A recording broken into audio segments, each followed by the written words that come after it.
At 16, during the end of Season X, Epic was testing the idea of changing builds. They were looking to change the edit mode material and to make it appear more opaque so that you couldn't see through them while you were editing. This would have changed things like being able to see through cones, and it's wild to think how different Fortnite would be if they actually made this change.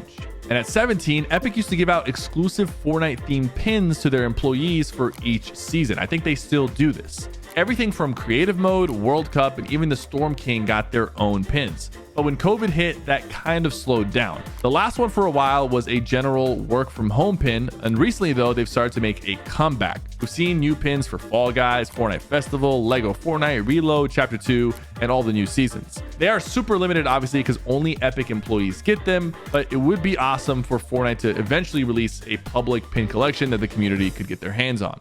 At 18, the Burning Wolf skin came out in Fortnite Crew Pack, and as usual, there was a trailer with its release. It came out in a different art style though, and it was actually narrated by Midas. It was also originally called Animated Comic Number 1, implying that there was going to be more. But within minutes of this going live, the trailer was actually removed and it was never talked about ever again. I'm not sure what went down with this trailer, but we still don't have any answers. And then in December 2019, there was an interesting leak that was found in the files. Fortnite was working on something called 2020 Annual Pass. It would have included exclusive cosmetics and 25% of the content from every battle pass that year. Some of the skins included Astra, Bash, and Brilliant Bomber. The craziest part, it was only going to be $60, which may seem like a lot, but when you consider 3 skin bundles and 4 battle passes with a quarter of the content unlocked, that would have been a pretty good deal.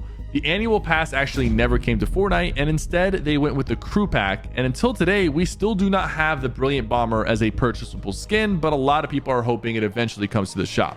At 20, one of the most interesting leaks that came from the Epic versus Apple lawsuit. It wasn't even a skin or a collab. It was a full-on arcade-style basketball mode. The leaked images showed unique animations for stealing, shooting, and even dunking. It looks like there were plans for 1v1, 2v2, 3v3, and even 4v4 matches. Some people thought this might have finally dropped when kicks were added, but as of now, the basketball mode is still in development maybe, or they canned it. We're not too sure. But Epic, if you're watching this, we're ready for Fortnite basketball.